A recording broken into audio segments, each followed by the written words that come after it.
എല്ലാവർക്കും നമസ്കാരം. ടോസ് അക്കാഡമിയുടെ ഇന്നത്തെ ക്ലാസ്സിലേക്ക് ഒരുപാട് സ്നേഹത്തോടെ സ്വാഗതം.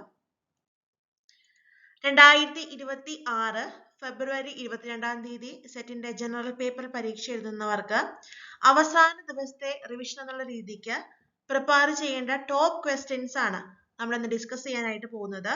ഓൾറെഡി സെറ്റിന്റെ ജനറൽ പേപ്പറിലെ GK, ജനറൽ സയൻസ്, മാത്സ് ഭാഗത്തിന്റെയൊക്കെ റാപ്പിഡ് റിവിഷൻ വീഡിയോ ക്ലാസ്സുകൾ നമ്മൾ ആഡ് ചെയ്ത് കഴിഞ്ഞു. ഇന്നത്തെ ക്ലാസ്സിൽ നമ്മൾ കൂടുതൽ ഫോക്കസ് ചെയ്യാൻ പോകുന്നത് കറണ്ട് അഫയേഴ്സ് ക്വസ്റ്റ്യൻസിലായിരിക്കും. അതോടൊപ്പം തന്നെ നമ്മൾ ഫിലോസഫിയുടെ കുറച്ച് കാര്യങ്ങൾ കൂടി നോക്കി പോകുന്നുണ്ടായിരിക്കും. അപ്പോൾ ഇതൊരു ലാസ്റ്റ് ഡേ എന്നുള്ള രീതിക്ക് മോസ്റ്റ് എക്സ്പെക്ടിങ് ആയിട്ടുള്ള റിപ്പീറ്റിംഗ് ആയിട്ടുള്ള കുറച്ച് ക്വസ്റ്റ്യൻസ് ആണ് നോക്കാനായിട്ട് പോകുന്നത് കേട്ടോ. ആദ്യമായിട്ട് ഞാൻ കടന്നു ചെല്ലുന്നത് 2025 കറണ്ട് അഫയേഴ്സിലേക്കാണ്. അപ്പൊ നമുക്ക് 2026 ഫെബ്രുവരിയിൽ നടക്കുന്ന എക്സാമിന് 2025 കറണ്ട് അഫയേഴ്സ് ആയിരിക്കും ചോദിക്കാൻ ചാൻസ് ഉള്ളത്. കൂടുതൽ ക്വസ്റ്റ്യൻസ് വരുന്നത് 2025 ഒരു ഓഗസ്റ്റ് മുതൽ ഡിസംബർ വരെയുള്ള മാസങ്ങളിലെ ആയിരിക്കും. അപ്പൊ അതിനു മുമ്പുള്ളതും ഇമ്പോർട്ടന്റ് ആയിട്ടുള്ളത് നോക്കണം. മെയിൻ ആയിട്ട് ചോദിക്കുന്നത് 2025 ഓഗസ്റ്റ് ടു ഡിസംബർ ആണ്. ജനുവരിയിൽ കറണ്ട് അഫയേഴ്സ് വരാൻ ചാൻസ് കുറവാണ്. എങ്കിലും ജനുവരി ആദ്യത്തെ 1-2 ആഴ്ചകളിലെ ഇമ്പോർട്ടന്റ് കറണ്ട് അഫയേഴ്സ് നോക്കി പോകുന്നത് നല്ലതായിരിക്കും. അപ്പൊ നമ്മള് സെറ്റിന്റെ ജനറൽ പേപ്പറിലെ കറണ്ട് അഫയേഴ്സിനെ science and innovation, government policies, awards, sports related ആയിട്ടുള്ള കാര്യങ്ങൾ, സമ്മിറ്റ്സ്, കോൺഫറൻസസ്, അങ്ങനെ പല ടൈറ്റിലാണ് പഠിക്കാനായിട്ട് പോകുന്നത്. അപ്പൊ നമ്മൾ ടോസ് അക്കാഡമിയിലെ പെയ്ഡ് കോച്ചിങ് ഒക്കെ എടുക്കുന്നവർക്ക് എല്ലാ മാസത്തെയും കറണ്ട് അഫയേഴ്സ് അപ്ഡേഷൻ ആയിട്ട് തരുന്നുണ്ടായിരുന്നു. അപ്പൊ നമുക്ക് ഇതെന്ന് പറയുന്നത് മോസ്റ്റ് എക്സ്പെക്ടിങ് ആയിട്ടുള്ള ക്വസ്റ്റ്യൻസ് ആണ്. മുൻ പരീക്ഷകളിൽ നാഷണൽ ലെവലിൽ നടന്നിട്ടുള്ള പല എലിജിബിലിറ്റി ടെസ്റ്റുകളിലും കോമ്പറ്റേറ്റീവ് എക്സാംസിലൊക്കെ റിപ്പീറ്റഡ് ആയിട്ട് ചോദിച്ചിരിക്കുന്ന ഏരിയാസ് കളക്ട് ചെയ്തുകൊണ്ടുള്ള ഒരു റാപ്പിഡ് ഫയർ ആണ്.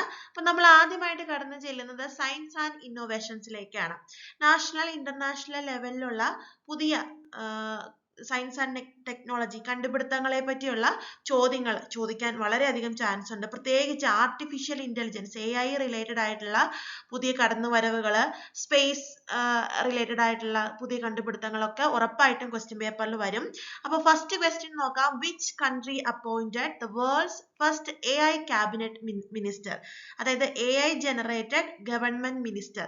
ലോകത്തിൽ ആദ്യമായിട്ട് ഏത് രാജ്യമാണ് ഒരു AI ജനറേറ്റഡ് ഗവൺമെന്റ് മിനിസ്റ്ററിനെ കൊണ്ടുവന്നത് എന്നാണ് ക്വസ്റ്റ്യൻ.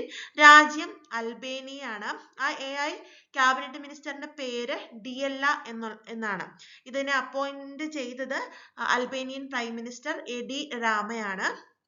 അപ്പോ ഗവൺമെന്റ് സർവീസുകളിലെ ഹൈ കറപ്ഷൻ തടയുക എന്നുള്ള ഉദ്ദേശത്തിലാണ് ഡിയെല്ല എന്ന് പറയുന്ന AI ക്യാബിനറ്റ് മിനിസ്റ്ററിനെ ലോകത്തിലെ ആദ്യത്തെ AI ജനറേറ്റഡ് ഗവൺമെന്റ് മിനിസ്റ്റർ ആയിട്ട് അപ്പോയിന്റ് ചെയ്യുക ഉണ്ടായത്.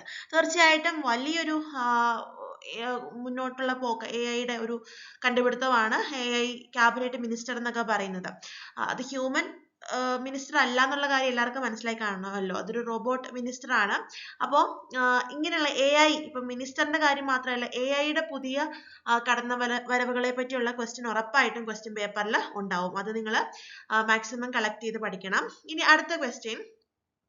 Which launch vehicle was used by ISRO to launch the Bluebird 2 commercial satellite mission? ISROയുടെ Bluebird 2 commercial satellite mission launch ചെയ്യാനായിട്ട് യൂസ് ചെയ്ത വെഹിക്കിൾ ഏതാണെന്നാണ് question.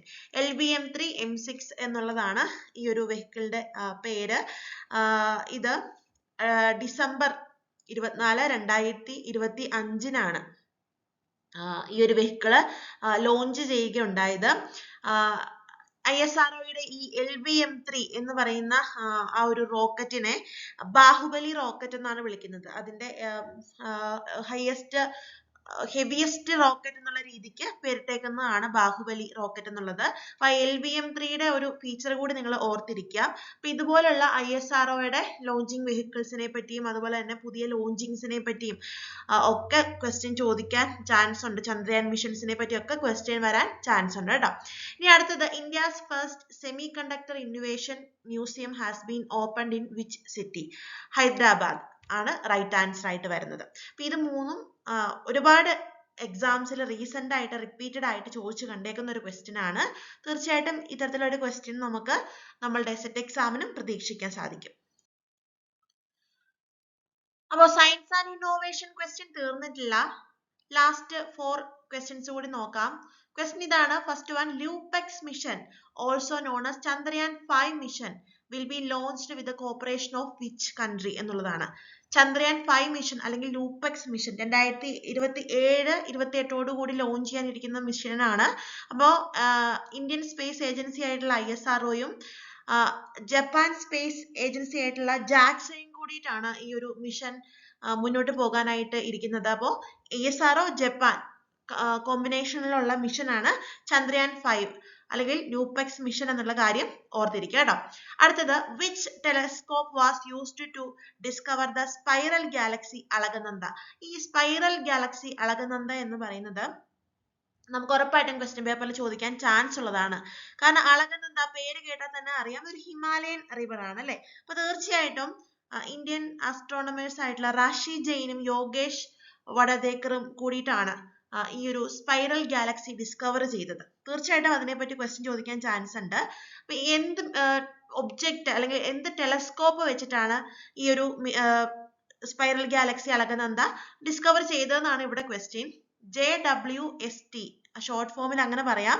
James Webb space telescope ആണ് ഇവിടെ use ചെയ്തിരിക്കുന്നത്. അപ്പോൾ ഈ സ്പൈറൽ ഗാലക്സി അളകനന്ദ ഉറപ്പായിട്ടും ക്വസ്റ്റ്യൻ പേപ്പറിൽ ചോദിക്കാൻ ചാൻസ് ഉള്ള ഒരു ചോദ്യമാണ്. അടുത്തത് തേർഡ് ക്വസ്റ്റ്യൻ നോക്കാം. Where is ISRO second launch site located? എവിടെയാണ് ISROന്റെ സെക്കൻഡ് ലോഞ്ച് സൈറ്റ് ലൊക്കേറ്റഡ് ആയിട്ടുള്ളതെന്ന് നോക്കാം. ക്വസ്റ്റ്യൻ നിങ്ങളുടെ ഈ ഒരു ഭാഗം പഠിക്കുമ്പോൾ ഫസ്റ്റ് ലോഞ്ച് സൈറ്റ് എവിടെയാണെന്ന് കൂടി പഠിക്കണം. ഇപ്പൊ സെക്കൻഡ് ലോഞ്ച് സൈറ്റ് തമിഴ്നാട്ടില് ട്യൂട്ടിക്കോറിനിലുള്ള കുലശേഖര പട്ടണത്തിലാണ്. അപ്പോൾ light weight small satellite launch vehicles ഒക്കെ ലോഞ്ച് ചെയ്യാനായിട്ടാണ് ഇത് മെയിൻ ആയിട്ടും ബിൽഡ് ചെയ്തേക്കുന്നത്. അപ്പോൾ ഇതുപോലെയുള്ള കാര്യങ്ങൾ പഠിക്കുമ്പോൾ ഒരു കാര്യം ശ്രദ്ധിക്കേണ്ടത്, ഈ ISRO അങ്ങനെയുള്ള മെയിൻ ഹെഡിങ്സിന്റെ ചെയർമാൻ ആരാണെന്നുള്ള ക്വസ്റ്റ്യൻ ഒക്കെ ചോദിക്കാൻ ചാൻസ് ഉണ്ട്. അപ്പൊ ISROയുടെ കറന്റ് ചെയർമാൻ V നാരായണനാണ്. അപ്പൊ അതുപോലെയുള്ള നമുക്ക് ഭയങ്കര ഫേമസ് ആയിട്ടുള്ള പൊസിഷനിന്റെ ഒക്കെ ചെയർമാൻ ആരാ എന്നുള്ളൊരു ക്വസ്റ്റ്യൻ. അപ്പൊ RBI കറന്റ് ചെയർമാൻ ആര്, അങ്ങനെയൊക്കെയുള്ള ക്വസ്റ്റ്യൻ ചോദിക്കാൻ ചാൻസ് ഉണ്ട്. അത് നോക്കി വെക്കണം. അടുത്തത്, where did ISRO launch the HOPE mission for the Gaganyaan program? അതിന്റെ ആൻസർ ലഡാക്ക് ആണ്. ലഡാക്കിലെ ചോക്യ വാലിയിലാണ് ഈ ഒരു ISROയുടെ ഹോപ്പ് മിഷൻ ലോഞ്ച് ചെയ്യുന്നത്. അപ്പോൾ ഇത്തരത്തിലുള്ള ക്വസ്റ്റ്യൻ ഉറപ്പായിട്ടും ക്വസ്റ്റ്യൻ പേപ്പറിൽ ചോദിക്കാൻ ചാൻസ് ഉണ്ട്. ഡയറക്റ്റ്ലി ഇതുപോലെ ഒരു ക്വസ്റ്റ്യൻ ആയിരിക്കും അല്ല ചോദിക്കുന്നത്. ചിലപ്പം മാച്ച് ദ ഫോളോയിങ് ആയിട്ടോ സ്റ്റേറ്റ്മെന്റ് ടൈപ്പിലോ ഒക്കെ ക്വസ്റ്റ്യൻ വരാൻ ചാൻസ് ഉണ്ട് കേട്ടോ. അടുത്തത് നിങ്ങൾക്ക് കമന്റ് ചെയ്യാനുള്ള ഒരു ക്വസ്റ്റ്യൻ ആണ്. അപ്പൊ നിങ്ങൾ ക്വസ്റ്റ്യൻ നമ്പർ 1 എന്ന് പറഞ്ഞിട്ട് ഈ വീഡിയോയുടെ താഴെ കമന്റ് ചെയ്യണം. Which is India's first indigenously discovered antibiotic. ഇതിന്റെ ആൻസർ കണ്ടെത്തി നിങ്ങൾ കമന്റ് ചെയ്യണം.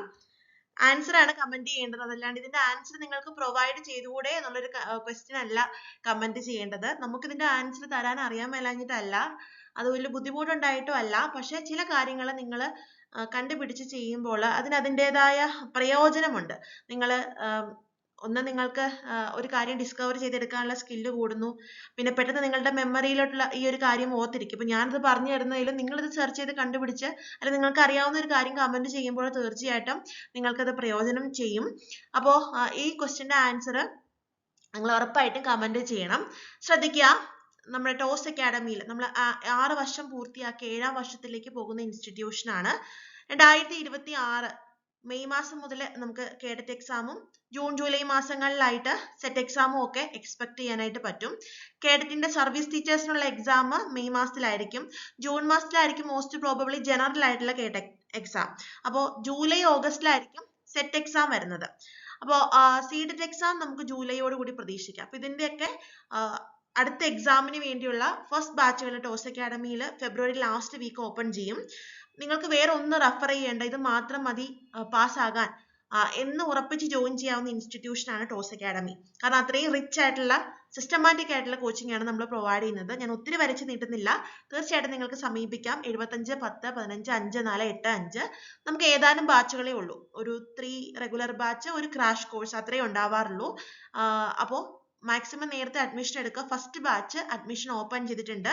നിങ്ങൾക്ക് എക്സാം കിട്ടിയില്ല എന്നുണ്ടെങ്കിൽ അപ്പോൾ തന്നെ അഡ്മിഷൻ എടുക്കാം. ബാക്കി ഡീറ്റെയിൽസ് ഈ നമ്പറിൽ പ്രൊവൈഡ് ചെയ്യാം കേട്ടോ. അടുത്തത് നമ്മൾ നോക്കാൻ പോകുന്ന കാറ്റഗറി അവാർഡ്സ് ആൻഡ് ഓണേഴ്സ് ആണ്. നാഷണൽ ഇന്റർനാഷണൽ ലെവലിൽ 2025-26 തുടക്കത്തിൽ നൽകപ്പെട്ടിട്ടുള്ള അവാർഡ്സും ബഹുമതികളെ പറ്റിയൊക്കെയാണ് പഠിക്കേണ്ടത്. അപ്പൊ ഞാൻ ഈ സെഷനിൽ എല്ലാം ഒന്നും പറയുന്നില്ല. അപ്പൊ തീർച്ചയായിട്ടും നിങ്ങൾ ഞാൻ ഇതിൽ ആഡ് ചെയ്ത് പറയുന്ന സബ് കാറ്റഗറീസ് കൂടി റെഫർ ചെയ്ത് പഠിക്കണം. ഒന്നാമത്തേത് how many people were awarded Padma Vibhushan in 2026 എന്നുള്ളതാണ്. 5 പേർക്കാണ് ഇത്തവണത്തെ പത്മവിഭൂഷൺ അവാർഡ് കിട്ടിയിരിക്കുന്നത്. അതിൽ 3 പേരും മലയാളികളാണ്. അപ്പൊ നിങ്ങൾക്ക് പറ്റുമെങ്കിൽ ആ 3 മലയാളികളുടെ പേര് നോട്ട് ചെയ്യണം. അപ്പൊ അതുപോലെ തന്നെ ദാദാ സാഹേബ് ഫാൽക്കെ അവാർഡ് ഇത്തവണ എടുത്തു ചോദിക്കാൻ ചാൻസ് ഉണ്ട്. 2025 ദാദാ സാഹേബ് ഫാൽക്കെ അവാർഡ് കിട്ടിയിരിക്കുന്നത് നമ്മളുടെ എല്ലാവരുടെയും അഭിമാനമായിട്ടുള്ള ലെജൻഡറി ആക്ടർ മോഹൻലാലിനാണ്. തീർച്ചയായിട്ടും ഇത് ക്വസ്റ്റ്യൻ പേപ്പറിൽ ഒരു ചോദ്യമായിട്ട് വരാൻ ചാൻസ് ഉണ്ട്. അടുത്തത് which of the following has become the first Indian organization to win 2025 Ramon Magsaysay award? Question ശ്രദ്ധിച്ച് വായിക്കുക. 2025 രാമോൻ മക്സയായ് അവാർഡ് നേടുന്ന ആദ്യ ഇന്ത്യൻ ഓർഗനൈസേഷൻ എന്നാണ് ക്വസ്റ്റ്യൻ. ഇതിന്റെ answer foundation to educate girls എന്നുള്ളതാണ്. ഇതൊരു NGO ആണ്. അപ്പോൾ ഈ ക്വസ്റ്റ്യനോട് ചേർത്ത് പറയാനുള്ളത് ഈ അവാർഡ് 2025 ഈ പറയുന്ന ഫൗണ്ടേഷൻ ടു എഡ്യൂക്കേറ്റ് ഗേൾസിന് മാത്രമല്ല കിട്ടിയിരിക്കുന്നത്. ഇന്ത്യയിൽ നിന്നും കിട്ടിയിരിക്കുന്നത് ഇതിനാണെങ്കിൽ മാൽദീവ്സിൽ നിന്നും ഷാഹിന അലി എന്ന് പറയുന്ന എൻവയോൺമെന്റലിസ്റ്റിന് കിട്ടിയിട്ടുണ്ട്. ഫിലിപ്പീൻസിൽ നിന്നുള്ള ഫാദർ ഫ്ലാവിയാനോ അന്റോണിയോയ്ക്ക് കിട്ടിയിട്ടുണ്ട്. അദ്ദേഹം ഒരു ചാരിറ്റി പേഴ്സൺ ആണ്. അങ്ങനെ 3 പേർക്കാണ് ഈ അവാർഡ് കിട്ടിയിരിക്കുന്നത്. അപ്പൊ 3 പേരുടെയും പേര് പഠിക്കണം. ഇത് എടുത്ത് ഇങ്ങനെ ഒരു ക്വസ്റ്റ്യനിൽ റെപ്രസെന്റ് ചെയ്യാൻ കാരണം ഇന്ത്യയിൽ നിന്ന് ആദ്യമായിട്ടാണ് ഈ അവാർഡ് കിട്ടിയിരിക്കുന്നത്. ഈ അവാർഡ് എടുത്ത് ചോദിക്കുമെന്ന് പറയാൻ കാരണം Asia's Nobel prize for leadership and service to society എന്നാണ് ഈ ഒരു പ്രൈസ് അറിയപ്പെടുന്നത്. അപ്പൊ അത്തരത്തിലുള്ള ഒരു ടൈറ്റിൽ ഉള്ളത് കൊണ്ട് തന്നെ ഈ ഒരു ക്വസ്റ്റ്യൻ ചോദിക്കാൻ ചാൻസ് ഉണ്ട്. അടുത്തത് at the 83rd golden globe awards. Golden globe awards നിങ്ങൾ കൃത്യമായിട്ട് നോക്കണം. അതിന്റെ കാറ്റഗറീസ് എല്ലാം നോക്കണം. ഞാനിവിടെ പ്രസന്റ് ചെയ്യുന്നത് ബെസ്റ്റ് മോഷൻ പിക്ചർ എന്ന് പറയുന്ന ടൈറ്റിൽ ആർക്ക് കിട്ടിയെന്നാണ്. അപ്പൊ ഈ ഗോൾഡൻ ഗ്ലോബ് പുരസ്കാരങ്ങൾ 89ാമത് ഗോൾഡൻ ഗ്ലോബ് പുരസ്കാരങ്ങളെ പറ്റി ഡീറ്റെയിൽ ആയിട്ട് നിങ്ങൾ പഠിക്കണം. ഗോൾഡൻ ഗ്ലോബ് മാത്രം നോക്കിയാൽ പോരാ, ഓസ്കാർ നോക്കണം, നാഷണൽ ഫിലിം അവാർഡ്സ് നോക്കണം, കേരള സ്റ്റേറ്റ് അവാർഡ്സും ഒക്കെ ഇമ്പോർട്ടന്റ് കാറ്റഗറി ആർക്ക് കിട്ടിയെന്ന് ഉറപ്പായിട്ടും പരീക്ഷയ്ക്ക് പഠിച്ചിട്ട് പോകണം. ഇവിടെ ക്വസ്റ്റ്യൻ ഇതാണ്. at the 83rd golden globe award which film won the best motion picture drama? Hamnet ആണ് റൈറ്റ് ആൻസർ ആയിട്ട് വരുന്നത്. അടുത്തത് അവാർഡ്സ് ആൻഡ് ഓണേഴ്സിൽ first one who has been declared the person of the year by Time magazine for the year 2025. Time മാഗസിന്റെ 2025 person of the year title ആർക്ക് കിട്ടി എന്നുള്ളതാണ് question.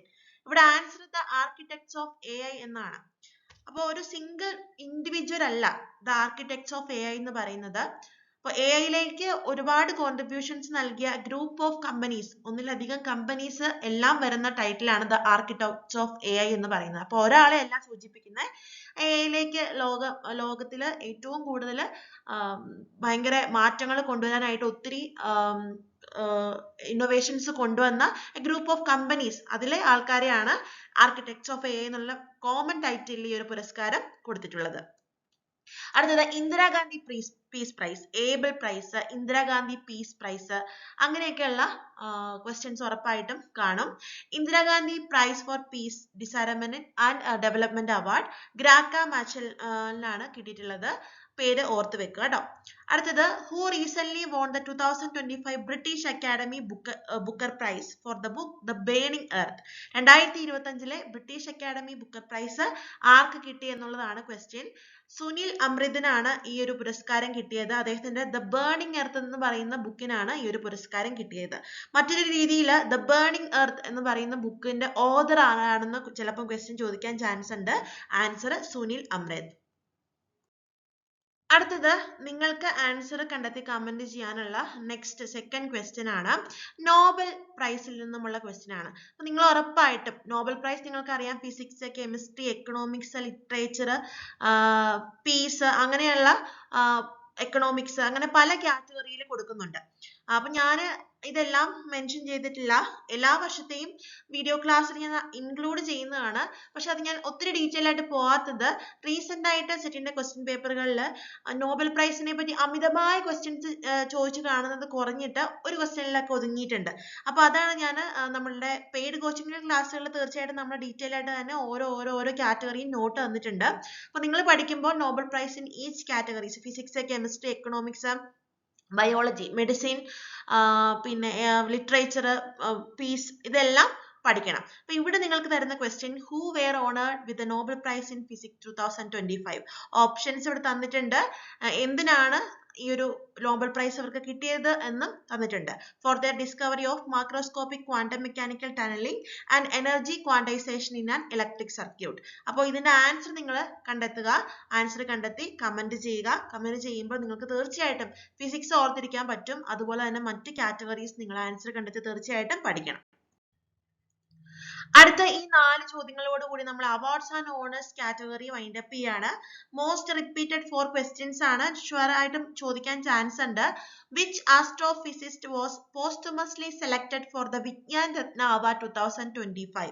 2025 Vigyan Ratna award കിട്ടിയിരിക്കുന്ന ആസ്ട്രോഫിസിസ്റ്റ് ആരാണെന്നാണ് ക്വസ്റ്റ്യൻ.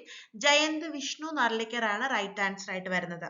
അടുത്തത്, who has become the youngest and first Asian to receive the global humanitarian award? 2025 global humanitarian award കിട്ടിയ ആദ്യ ഏഷ്യക്കാരനും ഏറ്റവും പ്രായം കുറഞ്ഞവനുമായിട്ടുള്ള വ്യക്തി ആരാണെന്നാണ് ക്വസ്റ്റ്യൻ. ആനന്ദ് അംബാനിയാണ് റൈറ്റ് ആൻസർ.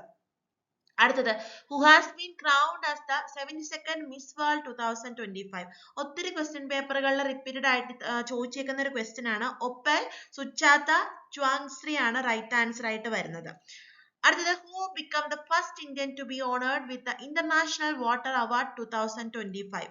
ഹിമാൻഷു കുൽക്കർണി ആണ് റൈറ്റ് ആൻസർ ആയിട്ട് വരുന്നത്. മോസ്റ്റ് റിപ്പീറ്റിംഗ് ആയിട്ടുള്ള ഒരു 4 ക്വസ്റ്റ്യൻസ് ആണ്. ഒത്തിരി ക്വസ്റ്റ്യൻ പേപ്പേഴ്സിൽ നിന്നും കളക്ട് ചെയ്ത് ചോദിച്ചു കണ്ടിട്ടുള്ള ഒരു ഏരിയ ആയിട്ടാണ് ഇത് പ്രസന്റ് ചെയ്യുന്നത്. ഉറപ്പായിട്ടും പഠിക്കുക കേട്ടോ. അടുത്തത്, ഗവൺമെന്റ് പോളിസീസ് ആൻഡ് സ്കീംസ് ആണ്. പ്രത്യേകിച്ചും എഡ്യൂക്കേഷന് വേണ്ടിയിട്ട് വന്നേക്കുന്ന ഗവൺമെന്റ് പോളിസീസും സ്കീംസും ഒക്കെ എടുത്ത് ചോദിക്കാൻ ചാൻസ് ഉണ്ട്. അപ്പോൾ ക്വസ്റ്റ്യൻ പേപ്പറുകളിൽ റിപ്പീറ്റഡ് ആയിട്ട് വന്നേക്കുന്ന, അപ്പോൾ ഇത്തവണത്തെ നമ്മുടെ എക്സാമിലും ക്വസ്റ്റ്യൻ റിപ്പീറ്റിംഗ് ആയിട്ട് ചോദിക്കാൻ പറ്റുന്ന 3 ക്വസ്റ്റ്യൻസ് ആണ്. First one, which state government has launched Garuda ദൃഷ്ടി ടു കോംബാറ്റ് സൈബർ ക്രൈം? അപ്പൊ ഗരുഡ ദൃഷ്ടി എന്ന് പറയുന്ന സൈബർ ക്രൈം തടയാനായിട്ട് ലോഞ്ച് ചെയ്തേക്കുന്ന പ്രോഗ്രാം ഏത് സ്റ്റേറ്റിന്റെ ആണെന്നാണ്? മഹാരാഷ്ട്രയാണ് റൈറ്റ് ആൻസർ. അടുത്തത്, in which Indian state has launched the digital platform E Swasthya Samvad? Rajasthan ആണ് റൈറ്റ് ആൻസർ. എന്തിനാണ് ഈ ഒരു ഇ സ്വസ്ത്യ സംവാദ് പോർട്ടൽ എന്ന് ചോദിച്ചു കഴിഞ്ഞിട്ടുണ്ടെങ്കിൽ, medical experts, health care workers, അതുപോലെ പേഷ്യൻസ്, ഇവരൊക്കെ തമ്മിലുള്ള കമ്മ്യൂണിക്കേഷൻ സ്ട്രെങ്തൻ ചെയ്യാൻ വേണ്ടിയിട്ട് ഒരു വീഡിയോ കോൺഫറൻസിങ്, ഡിജിറ്റൽ ഡയലോഗ്, ഇതൊക്കെ കണക്ട് ചെയ്ത് വർക്ക് ചെയ്യുന്ന ഒരു പ്ലാറ്റ്ഫോമാണ് ഈ സ്വസ്ത്യ സംവാദ് എന്ന് പറയുന്നത്. അടുത്തത്, in August 2025 which state has launched the Nari Adalat initiative to provide accessible and informal justice for women? Sikkim ആണ് റൈറ്റ് ആൻസർ. അപ്പം സ്ത്രീകൾക്കും കുട്ടികളുടെയും ഒക്കെ ഉന്നമനത്തിന് വേണ്ടിയിട്ട് വരുന്ന ഗവൺമെന്റ് പോളിസീസ്, അതുപോലെ തന്നെ പ്രത്യേകിച്ച് കുട്ടികളുടെ എഡ്യൂക്കേഷന് വേണ്ടിയിട്ട് വരുന്ന പോളിസീസ്, എഡ്യൂക്കേഷൻ ഇപ്പോൾ സ്റ്റേറ്റ് ലെവലിലും ഒക്കെ സ്കൂളുകളിലെ എഡ്യൂക്കേഷൻ ഇംപ്രൂവ് ചെയ്യാൻ വേണ്ടിയിട്ട് കൊണ്ടുവരുന്ന സ്കീംസും പോളിസീസും ഒക്കെ റിപ്പീറ്റഡ് ആയിട്ട് ക്വസ്റ്റ്യൻ പേപ്പറുകളിൽ ചോദിച്ചു കാണുന്നുണ്ട്. അടുത്തത്, എൻവയോൺമെന്റ്, പരിസ്ഥിതിയുമായി ബന്ധപ്പെട്ട ചോദ്യങ്ങൾ. അത് ഈ ഒരു ഭാഗം കറണ്ട് അഫയേഴ്സിലും അതുപോലെ തന്നെ GKയിലും ക്വസ്റ്റ്യൻ ചോദിക്കാൻ ചാൻസ് ഉണ്ട്. ഇതിൽ വരുന്ന സബ് കാറ്റഗറീസ് എന്ന് പറയുന്നത് ഒന്നത് റാംസാർ സൈറ്റുകളാണ്, രണ്ടാമത്തേത് വെറ്റ്ലാൻഡുകൾ, പിന്നെ wild life sanctuaries, national park, biological പാർക്കുകൾ, ബൊട്ടാനിക്കൽ ഗാർഡൻസ്, അതുപോലെ തന്നെ ക്ലൈമറ്റ് സമ്മിറ്റ്സ്, പരിസ്ഥിതിയുമായി ബന്ധപ്പെട്ട സമ്മിറ്റുകൾ, അതുമായി ബന്ധപ്പെട്ട ബുക്കുകൾ, അവാർഡുകളൊക്കെ ക്വസ്റ്റ്യൻ ചോദിക്കാൻ ചാൻസ് ഉണ്ട്. അപ്പൊ ഇവിടെ ഏറ്റവും കൂടുതൽ എക്സ്പെക്ടിംഗ് ആയിട്ടുള്ള ഒരു question, Charidhand wetland which was recent added to the Ramsar network is located in which state? Gujarat ആണ് റൈറ്റ് ആൻസർ. റാംസാർ സൈറ്റുകളെ പറ്റി ഉറപ്പായിട്ടും ക്വസ്റ്റ്യൻ ഇതല്ലെങ്കിൽ മറ്റൊരു രീതിക്ക് ചോദിക്കാം. അപ്പൊ 2025 ഡിസംബർ വരെയുള്ള കണക്കനുസരിച്ച് 94 റാംസാർ സൈറ്റുകൾ ഉണ്ടായിരുന്നു. 2026 ഫെബ്രുവരി 2 വരെ ആയപ്പോഴേക്കും അത് 98 അപ്പൊ ഈ 94ാമത്തെ സൈറ്റ് ആയിട്ട് പറയുന്നത് ഗോഗാബിൽ ലേക്കിനെയാണ്. അപ്പോൾ ഈ ക്വസ്റ്റ്യൻ പേപ്പർ എപ്പോ പ്രിപ്പയർ ചെയ്തതാണെന്ന് അറിയില്ല. അപ്പൊ അതുകൊണ്ട് ചിലപ്പം 94 ചോദിക്കാം, 98 ചോദിക്കാം. അത് ക്വസ്റ്റ്യനിൽ തീർച്ചയായിട്ടും മെൻഷൻ ചെയ്ത് അല്ലെങ്കിൽ ഓപ്ഷൻ കാണുമ്പോൾ നമുക്ക് മനസ്സിലാകും.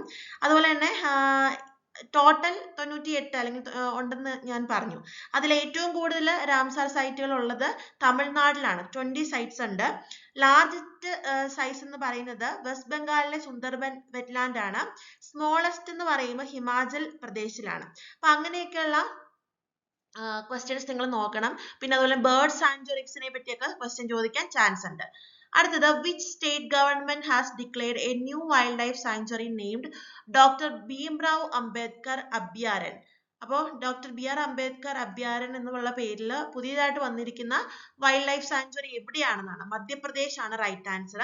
അടുത്തത് highest increase in green house gas emissions report ചെയ്യപ്പെട്ടുള്ള രാജ്യം ഏതാണ്? ഇന്ത്യയാണ് റൈറ്റ് ആൻസർ. അടുത്തത് where was the UN climate change conference COP13 2025 held in November? ബെലിം, ബ്രസീലിലെ ബെലമിലാണ് 2025 COP30 ക്ലൈമറ്റ് കോൺഫറൻസ് സമ്മിറ്റ് വന്നിട്ടുള്ളത്. അപ്പോൾ ഈ സമ്മിറ്റുകളെ പറ്റി പറയുമ്പം ഇപ്പൊ COP30 പറഞ്ഞു, അതുപോലെ തന്നെ ആസിയൻ സമ്മിറ്റ്, ബ്രിക്സ് സമ്മിറ്റ്, അങ്ങനെയുള്ള സമ്മിറ്റുകൾ അത് ഏത് രാജ്യമായിരുന്നു, എന്ത് തീമായിരുന്നു, അങ്ങനെയൊക്കെയുള്ള ക്വസ്റ്റ്യൻസ് ചോദിക്കാൻ ചാൻസ് ഉണ്ട്. അപ്പൊ നിങ്ങൾ റെഫർ ചെയ്യുക. 2025 COP30 സമ്മിറ്റ് നടന്നത് ബ്രസീലിലാണെന്ന് പറഞ്ഞു. അതിന്റെ തീം ഒന്ന് നോക്കി വെക്കുക. അടുത്തത് which national park was declared as the 58th tiger reserve of India? ഒരു കാര്യം ശ്രദ്ധിക്കുക, 2025-26 എന്ന് പറയുന്നത് ടൈഗർ റിസർവുകളുടെ ഒരുപാട് ഇമ്പോർട്ടൻസ് ഉള്ള ഒരു ഇയർ ആണ് പറയപ്പെടുന്നത്. അപ്പൊ അതുകൊണ്ട് തന്നെ ഇതുമായി ബന്ധപ്പെട്ട ടൈഗർ റിസർവ്സ് ഇൻ ഇന്ത്യയുമായി ബന്ധപ്പെട്ട ക്വസ്റ്റ്യൻസ് ഉറപ്പായിട്ടും പ്രതീക്ഷിക്കാം. 58ാമത്തെ ടൈഗർ റിസർവ് നാഷണൽ പാർക്ക് ആയിട്ട് പ്രഖ്യാപിച്ചിട്ടുള്ളത് ഏതാണെന്നാണ്? മാധവ് നാഷണൽ പാർക്ക് ആണ് റൈറ്റ് ആൻസർ ആയിട്ട് വരുന്നത്. അപ്പൊ ഇന്ത്യയിലെ ടൈഗർ റിസർവുകളെ പറ്റിയുള്ള ക്വസ്റ്റ്യൻസ് ഉറപ്പായിട്ടും ചോദ്യ പേപ്പറിൽ ചോദിക്കാൻ ചാൻസ് ഉണ്ട്. അടുത്തത് സ്പോർട്സുമായി റിലേറ്റ് ചെയ്തിട്ടുള്ള കറണ്ട് അഫയേഴ്സ് ആണ്. സ്പോർട്സ് എന്ന് പറയുമ്പോൾ പ്രധാനമായിട്ടും ഗ്രാൻഡ് സ്ലാം ടൂർണമെന്റ്സിനെ പറ്റിയുള്ള questions, Australian open, US open, Wimbledon open, men's women singles doubles കാറ്റഗറിയിൽ ആർക്ക് കിട്ടി എന്ന് ചോദിക്കാം. അപ്പോൾ ഒളിമ്പിക്സ്, കോമൺവെൽത്ത് ഗെയിംസ് ഒക്കെ നടന്നു പോയിട്ടുണ്ടെങ്കിൽ അത് എവിടെ നടന്നു, ആര് ഹോസ്റ്റ് ചെയ്തു, ആരൊക്കെ മെഡൽ നിലവാരം, പിന്നെ ഇന്ത്യയിൽ നിന്നുള്ള കാറ്റഗറീസ്, ജേതാക്കളൊക്കെ ക്വസ്റ്റ്യൻ ചോദിക്കാം. ഇനി ഫ്യൂച്ചറിൽ നടക്കാൻ പോകുന്നതിനെ പറ്റിയും ചോദിക്കാൻ ചാൻസ് ഉണ്ട്. അതുപോലെ ചെസ് ചാമ്പ്യൻഷിപ്പുകളെ പറ്റിയും മറ്റ് അത്ലറ്റിക് ചാമ്പ്യൻഷിപ്പുകളെ പറ്റിയും ഒക്കെയുള്ള ക്വസ്റ്റ്യൻസ് ചോദിക്കാം. നമ്മളിവിടെ സെലക്ട് ചെയ്തിരിക്കുന്നത് വളരെ എക്സ്പെക്ടിങ് ആയിട്ടുള്ള ക്വസ്റ്റ്യൻസ് ആണ്. ബാക്കിയൊക്കെ നമ്മൾ ഇപ്പൊ പെയ്ഡ് കോച്ചിങ്ങിലാണെങ്കിൽ സ്റ്റുഡൻസിന് നമ്മൾ ഡീറ്റെയിൽഡ് ആയിട്ട് നോട്ട് തന്നിട്ടുണ്ട്, നമ്മുടെ കറണ്ട് അഫയേഴ്സ് ഓരോ മാസങ്ങളുടെയും. അപ്പൊ ഇത് നോക്കാം. First one, who won women singles title at Australian Open 2026? Elena റിബാക്കിനെയാണ് റൈറ്റ് ആൻസർ. അടുത്തത് which country has been selected to host the 8th edition of the Commonwealth Youth Games in 2027? 2027 8ാമത് Commonwealth Youth ഗെയിംസിന് വേദിയാകുന്ന രാജ്യം മാൾട്ടയാണ്. അടുത്തത് how many gold medals in India won at the World Boxing Cup Finals 2025? 9 ആണ് answer. അപ്പൊ ഇങ്ങനെ പറഞ്ഞു വരുമ്പോൾ ഇന്ത്യയിലെ ഫേമസ് അത്ലറ്റുകൾ അല്ലെങ്കിൽ സ്പോർട്സ് പേഴ്സൺസിന്റെ ഓട്ടോബയോഗ്രഫീസ്, ബയോഗ്രഫീസ്, അവരെഴുതിയിട്ടുള്ള ബുക്കുകൾ, പിന്നെ ഖേൽ രത്ന, അങ്ങനെയൊക്കെയുള്ള അവാർഡുകൾ, അർജുന അവാർഡ്, അങ്ങനെയുള്ള അവാർഡുകളെ പറ്റി ക്വസ്റ്റ്യൻസ് ചോദിക്കാൻ ചാൻസ് ഉണ്ട് കേട്ടോ. Next one, 2025 Asian archery championship topper ഇന്ത്യയാണ്. Who won the 13th edition of the ICC Women's World Cup 2025 India? അപ്പോൾ 2025 ഏഷ്യൻ ആർച്ചറി ചാമ്പ്യൻഷിപ്പും 2025 നടന്ന 13ാമത് edition ICC women's World Cup കിട്ടിയതും ഇന്ത്യക്കാണ്. ഇനി Indian weightlifter Mirabai Chanu won which medal in the women's 48 kg category at the World Championship in Norway? Silver മെഡലാണ് മീരാഭായ് ചാനുവിന് കിട്ടിയിട്ടുള്ളത്. ഇനി which countries will jointly host the hockey World Cup 2026? Belgium and Netherlands. ഇതുപോലെയുള്ള category എടുത്തെടുത്ത് questions ചോദിക്കാൻ chance ഉണ്ട്. ഇനി നിങ്ങൾക്ക് കമന്റ് ചെയ്യാനുള്ള question number 3. Which countries will jointly host the FIFA World Cup 2026? Answer third question എന്ന് പറഞ്ഞിട്ട് കമന്റ് ചെയ്യാം കേട്ടോ. ഇനി നമ്മൾ നോക്കാനായിട്ട് പോകുന്നത് സമ്മിറ്റ്സ് ആൻഡ് കോൺഫറൻസുകളെ പറ്റിയാണ്. ഉച്ചകോടികളെ പറ്റിയൊക്കെയുള്ള ക്വസ്റ്റ്യൻസ് ആണ് ചോദിക്കാൻ ആയിട്ട് പോകുന്നത്. ഉച്ചകോടികൾ എന്ന് പറയുമ്പോൾ നിങ്ങൾ പ്രധാനമായിട്ടും നോട്ട് ചെയ്ത് പഠിക്കേണ്ടത് ബ്രിക്സ് സമ്മിറ്റ്. അപ്പോൾ 2025 കഴിഞ്ഞത് 17ാമത്തെ ബ്രിക്സ് സമ്മിറ്റ് ആണ്. 18ാമത്തെ എവിടെയാണെന്ന് കൂടി പഠിക്കണം കേട്ടോ. G7 summit, NATO summit, COP30 നമ്മൾ ഓൾറെഡി പറഞ്ഞു ബ്രസീലിലാണെന്ന്. 20ാമത് G20 സമ്മിറ്റ് നവംബർ 2025 നടന്നത് എവിടെ? സൗത്ത് ആഫ്രിക്കയാണ്. ഇനി 21ാമത് എവിടെയാണെന്ന് പഠിക്കണം. 22nd ആസിയാൻ സമ്മിറ്റ് അത് മലേഷ്യയിലാണ് നടന്നത്, 25ലാണ് നടന്നത്. അപ്പൊ 23rd എവിടെയാണ് നടക്കുന്നതെന്ന് പഠിക്കണം. അപ്പൊ അങ്ങനെയൊക്കെ കഴിഞ്ഞു പോയത് എവിടെയാണെന്നും ഇനി വരാനുള്ളത് എവിടെയാണെന്നും കൂടി പഠിക്കണം. മേജർ ആയിട്ട് ഞാൻ പറഞ്ഞിട്ടുള്ള G20, NATO, COP30, G7, BRICS, ASEAN ഇതിന്റെയൊക്കെ ഓരോ വർഷത്തെ തീമുകൾ കൂടി പഠിച്ചു പോകുന്നത് നല്ലതായിരിക്കും. നമുക്ക് ക്വസ്റ്റ്യൻസിലേക്ക് പോകാം. Which has become the first South Asian country to join the UN Water Convention? UN Water കൺവെൻഷനിൽ ജോയിൻ ചെയ്യുന്ന ആദ്യ സൗത്ത് ഏഷ്യൻ കൺട്രി ഏതാണെന്നാണ് ക്വസ്റ്റ്യൻ. ബംഗ്ലാദേശ് ആണ് റൈറ്റ് ആൻസർ. അടുത്തത് who become the UNICEF India celebrity advocate for child rights? നടിയായിട്ടുള്ള കീർത്തി സുരേഷ് ആണ് right answer ആയിട്ട് വരുന്നത്. ഇനി ബ്രിക്സ് 2026നെ പറ്റിയാണ് ക്വസ്റ്റ്യൻ. ബ്രിക്സ് എന്ന് പറയുന്ന ഉച്ചകോടി 17ാമത് ബ്രിക്സ് സമ്മിറ്റ് നടന്നത് ബ്രസീലിലാണ്. ഇവിടെ ഈ ചോദ്യം 2026ലെ ബ്രിക്സ് സമ്മിറ്റിനെ പറ്റിയാണ്. 2026 ബ്രിക്സ് സമ്മിറ്റ് അതായത് 18ാമത് ബ്രിക്സ് സമ്മിറ്റ് ആണ്. ഇത് ഹോസ്റ്റ് ചെയ്യുന്നത് ഇന്ത്യയാണ്. അപ്പൊ തീർച്ചയായിട്ടും ഇതൊരു ക്വസ്റ്റ്യൻ ആയിട്ട് ചോദിക്കാൻ ചാൻസ് ഉണ്ട്. ഇവിടെ ക്വസ്റ്റ്യൻ വിച്ച് തീം എന്നുള്ളതാണ്. അപ്പൊ ഇന്ത്യ ബ്രിക്സ് 2026 സമ്മിറ്റിന് വേദിയാകുമ്പോൾ അവിടുത്തെ തീം എന്താണെന്നാണ് question. Building four resilience, innovation, cooperation and sustainability എന്നുള്ളതാണ് 18ാമത് ഇന്ത്യയിൽ നടക്കാൻ പോകുന്ന ബ്രിക്സ് സമ്മിറ്റിന്റെ തീം എന്ന് പറയുന്നത്. ഓക്കെ, അത് നോട്ട് ചെയ്ത് പഠിച്ചോണേ.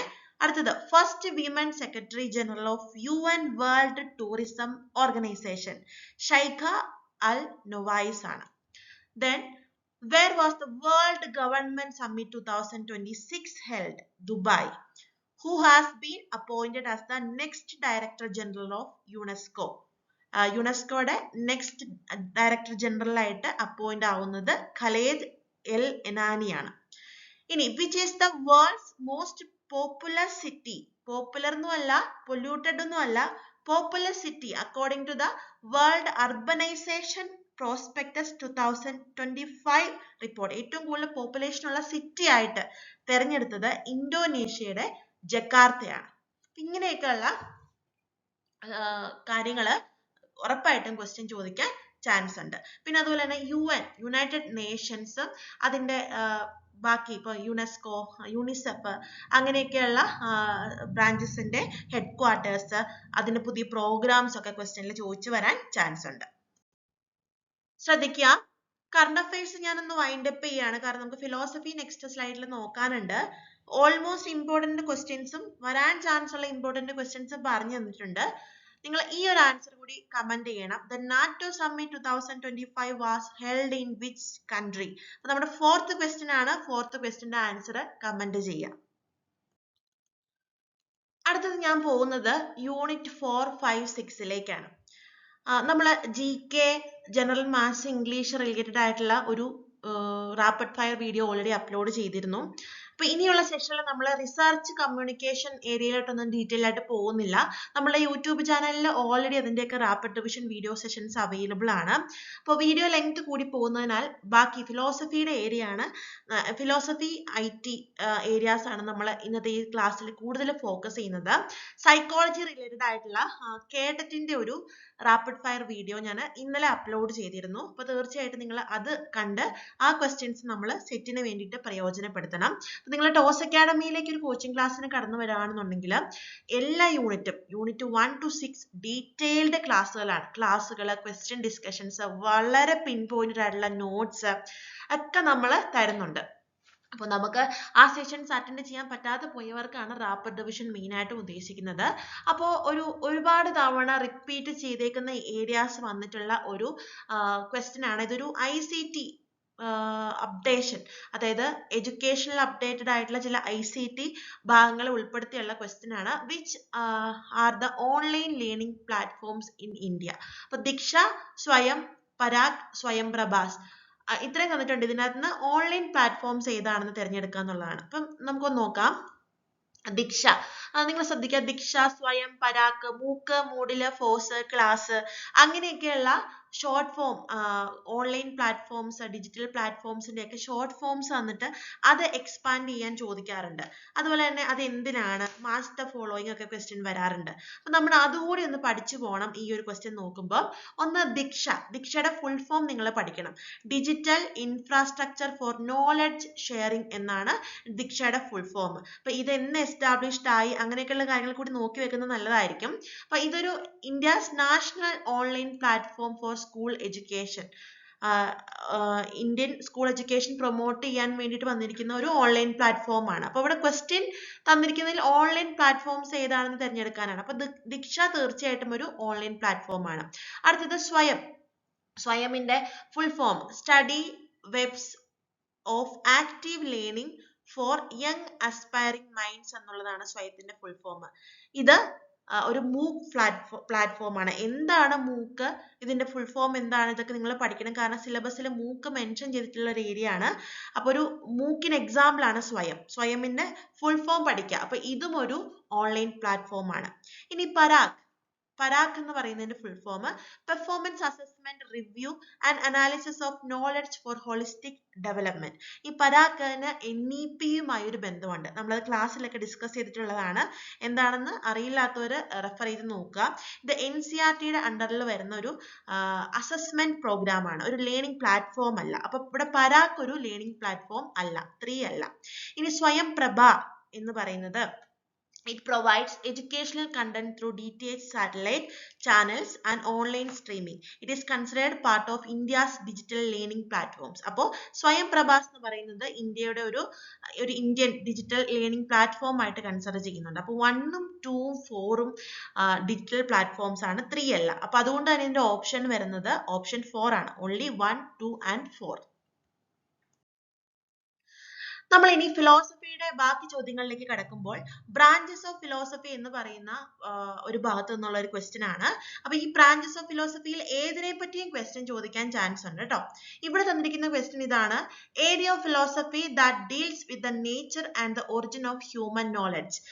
മനുഷ്യന്റെ അറിവുകളുടെ ഉറവിടത്തെ പറ്റിയും നേച്ചറിനെ പറ്റിയും പഠിക്കുന്ന ബ്രാഞ്ച് ഓഫ് ഫിലോസഫി ഏതാണെന്നാണ് question. Axiology, metaphysics, epistemology, theology. അപ്പൊ ആദ്യമായിട്ട് പറയുകയാണെങ്കിൽ ബ്രാഞ്ചസ് ഓഫ് ഫിലോസഫി, പല ബ്രാഞ്ചുകളുണ്ട് ഫിലോസഫിക്ക്. അതിൽ പലതാണ്: metaphysics, epistemology, ethics, logic, axiology, political philosophy, social philosophy, ഇതൊക്കെ.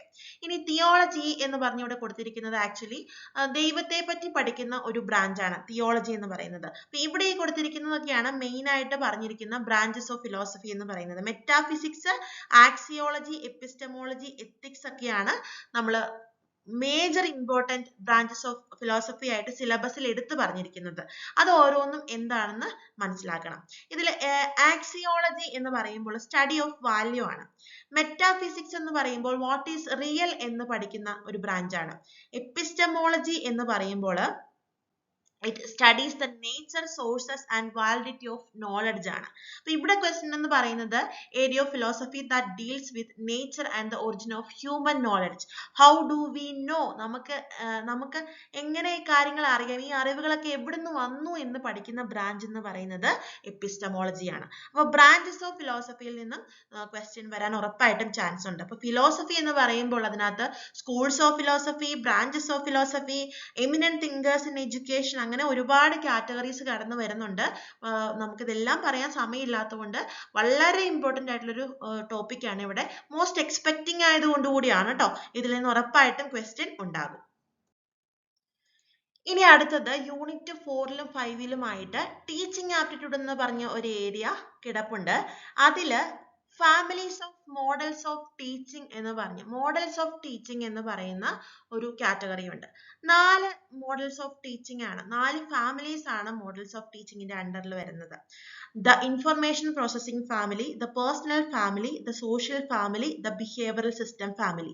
അതിൽ ഈ ഇൻഫർമേഷൻ പ്രോസസ്സിംഗ് ഫാമിലിയിൽ concept attainment model, inductive thinking model, inquiry training model എന്നിങ്ങനെയുള്ള 3 സബ് മോഡൽസ് ഓഫ് ടീച്ചിങ് ഉണ്ട്. അതിലെ കൺസെപ്റ്റ് അറ്റൈൻമെന്റ് മോഡലിൽ നിന്നുമാണ് ഈ ക്വസ്റ്റ്യൻ എടുത്തിരിക്കുന്നത്. കൺസെപ്റ്റ് അറ്റൈൻമെന്റ് മോഡൽ എന്ന് പറയുന്നത് ജെറോം എസ് ബ്രൂണറുടെ സംഭാവനയാണ്. ഈ ഓരോ മോഡൽസ് ഓഫ് ടീച്ചിങ്ങിലും ഓരോ സ്റ്റെപ്പുകളുണ്ട്, അതിനൊരു സ്റ്റെപ്പുകളുണ്ട്, ഒരു സീക്വൻസുകളുണ്ട്. അതിനെയാണ് സിൻടാക്സ് എന്ന് വിളിക്കുന്നത്. അപ്പോൾ ഈ കൺസെപ്റ്റ് അറ്റൈൻമെന്റ് മോഡലിൽ 3 സ്റ്റെപ്പുകളുണ്ട്. ഇവിടെ ചോദിച്ചിരിക്കുന്ന question phase 3 in syntax of concept attainment മോഡലാണ്. അപ്പോൾ ഈ കൺസെപ്റ്റ് അറ്റൈൻമെന്റ് മോഡലിന്റെ 3 ഫേസുകൾ, സിൻടാക്സുകൾ ഇതൊക്കെയാണ്. First one presentation of example, second phase എന്ന് പറയുന്നത് ടെസ്റ്റിംഗ് ഹൈപ്പോത്തസിസ് ആണ്, third one analysis of thinking strategies ആണ്. അപ്പം ഫേസ് 3 ആണ് ഇവിടെ ചോദിച്ചിരിക്കുന്നത്. ഇതാണ് ആൻസർ ആയിട്ട് വരുന്നത്. അപ്പോൾ നിങ്ങൾ ഫാമിലീസ് ഓഫ് ടീച്ചിങ്, അതിന്റെ ബ്രാഞ്ചിങ്, ഓരോന്നിന്റെ അണ്ടറിൽ വരുന്ന സബ് ഫാമിലീസ്, അത് ആര് പ്രപ്പോസ് ചെയ്തു, ജസ്റ്റ് ഓരോ മോഡൽസ് എന്താണ്, അതിന്റെ സിൻടാക്സുകൾ, ഇത്രയൊന്ന് പഠിക്കണം. ഇപ്പൊ ഏറ്റവും റിപ്പീറ്റഡ് ആയിട്ട് ചോദിച്ചു കണ്ടേക്കുന്നത് കൺസെപ്റ്റ് അറ്റൈൻമെന്റ് മോഡലാണ്. അടുത്തത് ഗൈഡൻസ് ആൻഡ് കൗൺസിലിംഗ് എന്ന് പറയുന്ന ഒരു ഭാഗമാണ്. സ്ഥിരം ക്വസ്റ്റ്യൻ ചോദിച്ചു കാണാറുണ്ട്. അതിൽ കൗൺസിലിംഗിൽ നിന്നുമുള്ള ഒരു ചോദ്യമാണ്. The counselling stage where the counsellor and counsellee working together to find out feelings and thoughts. അതായത് കൗൺസിൽ ചെയ്യുന്ന ആളും ആർക്കാണോ കൗൺസിലിംഗ് കിട്ടുന്നത്, രണ്ടുപേരും ഒരുമിച്ച് നിന്നുകൊണ്ട് ഫീലിംഗ്സും തോട്ട്സും ഒക്കെ കണ്ടുപിടിക്കുന്ന ഒരു സ്റ്റേജിനെയാണ് ഡാഷ് എന്ന് വിളിക്കുന്നതെന്നാണ്. അപ്പോൾ ഓപ്ഷൻസ് ഇതാണ്: action stage, termination stage, assessment stage, exploration stage. ഓരോ സ്റ്റേജ് എന്താണെന്ന് നോക്കാം. First one action stage focuses on implementing solutions and behaviour change. അതായത് മെയിൻ ആയിട്ട് ഫോക്കസ് ചെയ്യുന്നത് സ്വഭാവത്തിലെ മാറ്റങ്ങളും അതിനുള്ള സൊല്യൂഷൻസും ഇംപ്ലിമെന്റ് ചെയ്യുന്നതാണ്. അടുത്ത ടെർമിനേഷൻ സ്റ്റേജ് എന്ന് പറയുന്നത് marks the ending of counselling after goals R achieved. അത് ഫൈനൽ സ്റ്റേജ് ആയിരിക്കും മോസ്റ്റ് പ്രോബബ്ലി. ഞാൻ അതിന്റെ ഓർഡറിലല്ല പറഞ്ഞേക്കുന്നത്, ജസ്റ്റ് ഓപ്ഷൻസ് എക്സ്പ്ലെയിൻ ചെയ്യുന്നതാണ്. ഓർഡർ ഞാൻ ലാസ്റ്റ് പറഞ്ഞു തരാം. ഇതെന്ന് പറയുന്നത് കൗൺസിലിംഗിന്റെ എൻഡ് സ്റ്റേജ് ആണ്. ഇനി assessment stage involves collecting background information and identify the problem initially.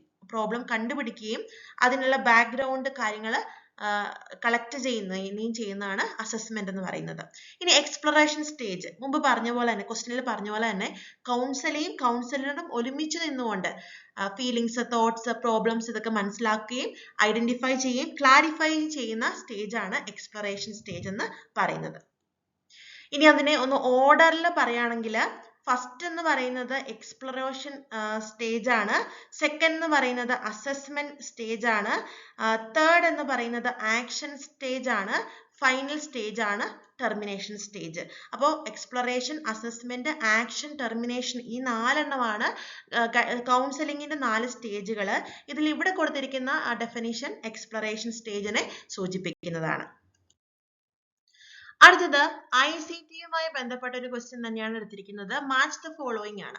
List 1 കുറെ ടൂൾസും പ്ലാറ്റ്ഫോംസും ഒക്കെ കൊടുത്തിട്ടുണ്ട്. ലിസ്റ്റ് 2 ഒരു എക്സാമ്പിൾ പോലെയാണ് കൊടുത്തിരിക്കുന്നത്. നമുക്ക് നോക്കാം ലെഫ്റ്റ് സൈഡ് റൈറ്റ് സൈഡിലും. അപ്പോൾ റൈറ്റ് സൈഡ് വായിച്ചുകൊണ്ട് തുടങ്ങാം. കഹൂദ് എന്ന് പറയുന്നത് എന്താണെന്ന് വായിച്ചുകൊണ്ട് നമുക്ക് തുടങ്ങാം. ഈ കഹൂദ് എന്ന് പറയുന്നത് it's an interactive quiz based educational tool ആണ്. കഹൂദ് എന്ന് പറയുന്നത് അതൊരു ഇന്ററാക്റ്റീവ് എഡ്യൂക്കേഷണൽ ടൂൾ ആയിട്ട് നമുക്ക് പറയാനായിട്ട് പറ്റും. ഇനി അടുത്തത് ബോക്സ് എന്താണെന്ന് നോക്കാം.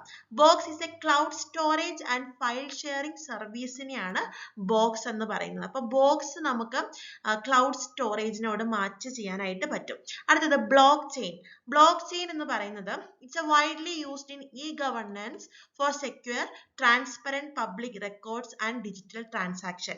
അപ്പോൾ ഇതൊരു e-governance പ്ലാറ്റ്ഫോം ആണ് ബ്ലോക്ക് ചെയിൻ എന്ന് പറയുന്നത്. അടുത്തത് ക്ലൗഡ് കമ്പ്യൂട്ടിംഗ് എന്ന് പറയുന്നത് it reduces hardware using and energy consumption supporting green computing principles. അപ്പോൾ ക്ലൗഡ് കമ്പ്യൂട്ടിംഗ് എന്ന് പറയുന്നത് ഗ്രീൻ കമ്പ്യൂട്ടിങ്ങിന് എക്സാമ്പിൾ ആണ്. അപ്പോൾ ഇതിന്റെ right answer A3B4 C2 D1 എന്നുള്ളതാണ്. നിങ്ങൾ എപ്പോഴും ഒരു മാച്ച് ദ ഫോളോയിങ് ക്വസ്റ്റ്യൻ കാണുമ്പോൾ പെട്ടെന്ന് മാച്ച് ചെയ്യാൻ എളുപ്പം ലിസ്റ്റ് 2-ൽ നിന്ന് ലിസ്റ്റ് 1-ലേക്ക് ആയിരിക്കും. നിങ്ങൾ ഏത് ക്വസ്റ്റ്യൻ എടുത്ത് നോക്കിയോ, കാരണം ലിസ്റ്റ് 2 എന്ന് പറയുന്നത് ഒരു എക്സാമ്പിൾ ആയിരിക്കും കൊടുത്തേക്കുന്നത്, ലിസ്റ്റ് 1 ആയിരിക്കും അതിന്റെ ഒരു ജനറൽ ടൈറ്റിൽ എന്ന് പറയുന്നത്. അപ്പോൾ ഇതുപോലുള്ള ICT platforms, ICT tools, programs ഒക്കെ തന്നിട്ട് അതിന് എക്സാമ്പിൾ എടുത്ത് ചോദിക്കാൻ ചാൻസ് ഉണ്ട്. അപ്പൊ ഇങ്ങനെയുള്ളത് കണ്ടെത്തി നിങ്ങൾ ഉറപ്പായിട്ടും പഠിക്കണം കേട്ടോ. നമ്മുടെ സെറ്റിന്റെ ക്വസ്റ്റ്യൻ പേപ്പറുകളിൽ എപ്പോഴും ഓരോ മോഡലുകൾ അല്ലെങ്കിൽ ഓരോ കോൺട്രിബ്യൂഷൻസ് ഒക്കെ തന്നിട്ട് അത് ഏത് ഫിലോസഫർ, ഏത് സൈക്കോളജിസ്റ്റ് കൊണ്ടുവന്നതാണ് എന്ന ക്വസ്റ്റ്യൻ ചോദിച്ചു കാണാറുണ്ട്. എക്സാമ്പിള് ആക്ഷൻ റിസർച്ച് ആര് പ്രപ്പോസ് ചെയ്തു, അതുപോലെ തന്നെ സ്കൂൾ കോംപ്ലക്സ് ആര് പ്രപ്പോസ് ചെയ്തു, പിന്നെ നാച്ചുറലിസം ആരുടെ ഐഡിയ ആണ്, ഡെവലപ്മെന്റൽ ടാസ്ക് ആര് കൊണ്ടുവന്നു, സ്കഫോൾഡിംഗ് ആര് കൊണ്ടുവന്നു, പിന്നെ പ്രൊജക്ട് മെത്തേഡ് ആര് ഡിസ്കവർ ചെയ്തു, അങ്ങനെയൊക്കെയുള്ള ക്വസ്റ്റ്യൻ ചോദിക്കാൻ ചാൻസ് ഉണ്ട്. അപ്പൊ റീസെന്റ് ആയിട്ട് 1-2 തവണ ചോദിച്ചിരിക്കുന്ന ഒരു ഭാഗമാണ് ഡീസ്കൂളിംഗ് എന്ന് പറയുന്ന കൺസെപ്റ്റ്. അത് ആര് കൊണ്ടുവന്നു എന്ന്. ഇവാൻ ഇല്ലിച്ചിന്റെ കൺസെപ്റ്റ് ആണ് ഡീസ്കൂളിംഗ് എന്ന് പറയുന്നത്. അപ്പൊ ഇതുപോലുള്ള കോൺട്രിബ്യൂഷൻസും അതിന്റെ മെയിൻ പ്രൊപ്പോണൻസ് നിങ്ങൾ ഉറപ്പായിട്ടും പഠിച്ചിരിക്കണം. ഒരു ഫൈനൽ ക്വസ്റ്റ്യൻ കൂടി ഡിസ്കസ് ചെയ്ത് നമുക്ക് ഈ സെഷൻ വൈൻഡ് അപ്പ് ചെയ്യാം. ക്വസ്റ്റ്യൻ ഇതാണ്: which institution is responsible for the spread of university education, coordination and maintenance of standards of education in universities? University education main ആയിട്ട് ഫോക്കസ് ചെയ്യുന്ന താഴെ തന്നിരിക്കുന്നതിൽ ഏത് ഇൻസ്റ്റിറ്റ്യൂഷൻ ആണ് എന്നാണ് question. Institutions for education, programs for education, ഇതൊക്കെ question ചോദിച്ചു കാണാറുണ്ട്. NCERT, UGC, SCERT, SSA, RMSA, RUSA, അപ്പൊ അങ്ങനെയൊക്കെയുള്ള ക്വസ്റ്റ്യൻസ് ചോദിച്ചു കാണാറുണ്ട്. ഇവിടെ options NCERT, UGC, education advisory board, the ministry of education. Ministry of education ആണ് MHRD എന്നുള്ള പേരിൽ അറിയപ്പെടുന്നത്. അപ്പൊ ഇതൊക്കെയാണ് ഓപ്ഷൻസ്. നമുക്ക് ഓപ്ഷൻസിലേക്ക് പോവാം. First one UGC. UGCയുടെ മെയിൻ ഫങ്ഷൻസിൽ ഒന്നാണ് കോർഡിനേഷൻ ഓഫ് യൂണിവേഴ്സിറ്റി എഡ്യൂക്കേഷൻ, അതുപോലെ providing grants to universities, determination and maintenance of standards in university education, regulation of higher education in India. ഇതൊക്കെ UGCയുടെ മെയിൻ അജൻഡാസ് ആണ്. UGCയുടെ ഫുൾ ഫോം, ഇത് എസ്റ്റാബ്ലിഷ്ഡ് ആയിട്ടുള്ള ഇയർ ഒക്കെ നിങ്ങൾ പഠിക്കണം. അപ്പൊ യൂണിവേഴ്സിറ്റി എഡ്യൂക്കേഷന് മെയിൻ ഹൈലൈറ്റ് കിട്ടുന്നത് UGCയുമായി ബന്ധപ്പെട്ടാണ്. തീർച്ചയായിട്ടും ഇതിന്റെ ആൻസർ എന്ന് പറയുന്നത് UGC ആണ്. ഇനി മറ്റുള്ള ഓപ്ഷൻസ് കൂടി ഒന്ന് നോക്കാം. NCERTയുടെ ഫുൾ ഫോമും എസ്റ്റാബ്ലിഷ്ഡ് ഇയർ നിങ്ങൾ പഠിക്കണം. മെയിൻ ആയിട്ടും സ്കൂൾ എഡ്യൂക്കേഷൻ ഡീൽ ചെയ്യുന്ന കരിക്കുലം, ടെക്സ്റ്റ് ബുക്ക്, റിസർച്ച്, ഇതിനെയൊക്കെ സപ്പോർട്ട് ചെയ്യുന്ന സിസ്റ്റമാണ് NCERT എന്ന് പറയുന്നത്. എഡ്യൂക്കേഷൻ അഡ്വൈസറി ബോർഡ്, ആ പേരിൽ തന്നെയുണ്ട്, ജസ്റ്റ് അഡ്വൈസ് നൽകുക, നിർദ്ദേശങ്ങൾ എല്ലാത്തിലും നൽകുക എന്നുള്ളൊരു ഉദ്ദേശമാണ്. ഇനി മിനിസ്ട്രി ഓഫ് എഡ്യൂക്കേഷൻ, പണ്ടത്തെ MHRD ആണ്. Overall policy making, but standards and coordination of universities are specifically handled by UGC.